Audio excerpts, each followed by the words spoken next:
Hey, it's Maximo, and welcome to Tipples and Treats.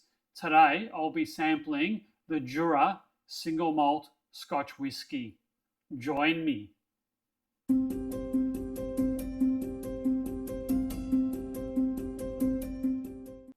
Welcome back to the channel. Today I'll be reviewing the Jura, to be precise, the Isle of Jura, the Sound single malt Scotch Whisky. This particular sample was bought duty free at Melbourne Airport on a recent overseas trip. I paid around about 59 Australian dollars for this. It's a 1 litre bottle, and the recommended retail price for this particular tipple is around about 95 Australian dollars. That's for a 700ml bottle, or around $119 for the 1 litre bottle. So considering I paid 59 Australian dollars, I thought this was pretty good, damn good value. This particular bottle is 42.5% alcohol by volume, so the alcohol content is slightly more elevated than some of the other scotches that I've had of recent times. In terms of Jura, it's a remote island off the west coast of Scotland. It's only 60 miles from the mainland, but it does feel like it's a long, long way away. It's set on an ancient landscape with quite wild mountains, surrounded by peaceful lochs and stormy seas. There's only one road, one pub, and one whisky distillery on the Isle of Jura. Right, let's get this one opened. It's actually quite a nice, stylish box, and it's a clear bottle with some embossing on it. Interesting. The colour immediately is quite a deep, rich toffee colour. Now, I believe it's this colour because it's matured in American white oak, ex-bourbon barrels, and enhanced by casks that were held with 15-year-old Pedro Ximenez sherry. Hopefully I've pronounced Pedro Ximenez reasonably correctly. Whatever it is, let's try and get this sucker open. My goodness, these are like difficult to open.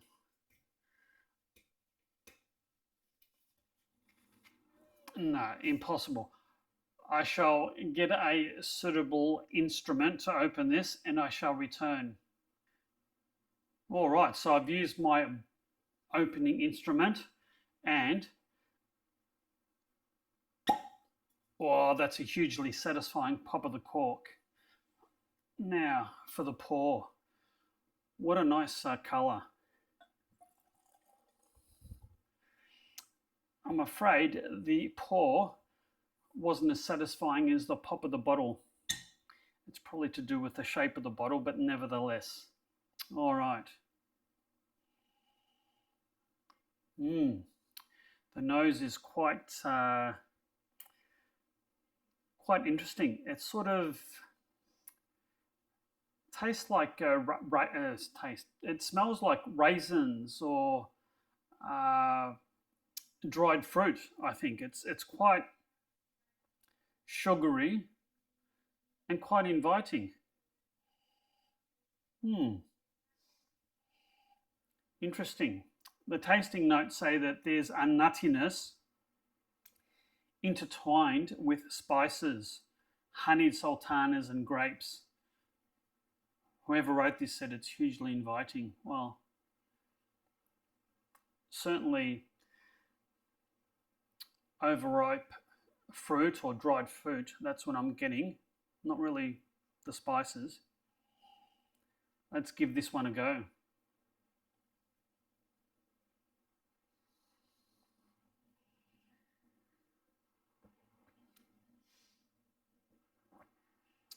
A lot going on with this. We'll have to have a second sip just to confirm.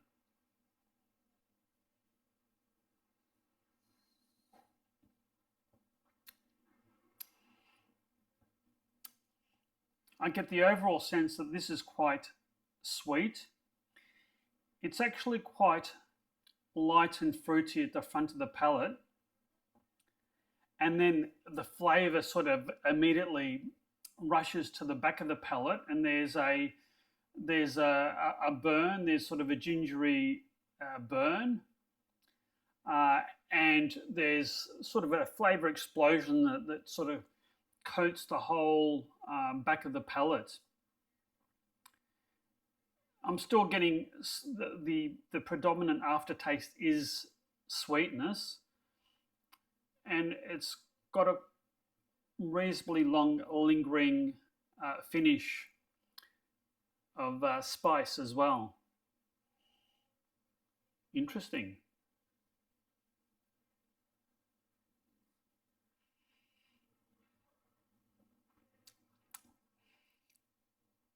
It's actually smooth at the front of the palate, and then the spiciness sort of hits and lingers for quite a while. The tasting notes say that it's sweet with good body. The bourbon characteristics develop. Gentle spice, well, I think there's a fair bit of spice with a little vanilla and a hint of balancing peat. No, I'm not getting much peat out of this. There might be slightly there. And a hint of balancing peat lurking quietly in the substrata. Dried fruit combining with nuts, nutmeg, cinnamon, back into the bourbon's notes, and well integrated. I'm not really tasting the bourbon. There's I don't, in terms of the peat, it's barely perceptible. It's quite light at the front of the palate, as I've said, and quite spicy in the middle and back of the palate. Neat. I'm not sure. It's okay. It's not the best single malt I've ever had neat, but it's okay. Now, I'll be very, very interested to see what a little bit of ice does to this. So,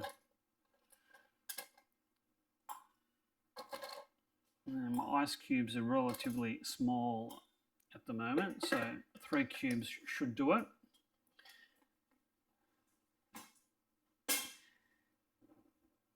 The tasting notes say that the finish is spicy, slightly drying, but still sweet. Yeah, I think so. I'm getting the sweetness does persist, and the spiciness persists as well. And clearly the sherry adds a lot of colour to this particular tipple. All right, so I think some of the ice is melted. The glass is sufficiently cold.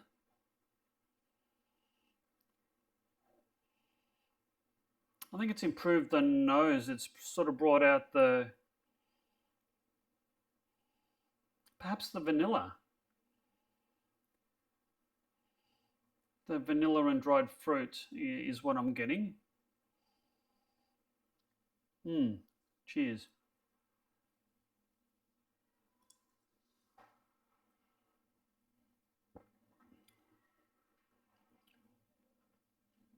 Oh wow, that's made a huge difference. The front of the palate is quite smooth and creamy now. It was light before, but it's actually light, smooth, and creamy, and very well balanced at the front of the palate. The back of the palate, some of the spice has been reduced a fair bit.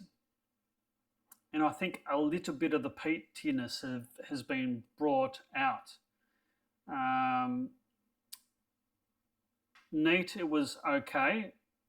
On the rocks with some ice, it's quite a nice, easy to drink, approachable single malt Scotch whisky. And at that point, my camera overheated and turned off.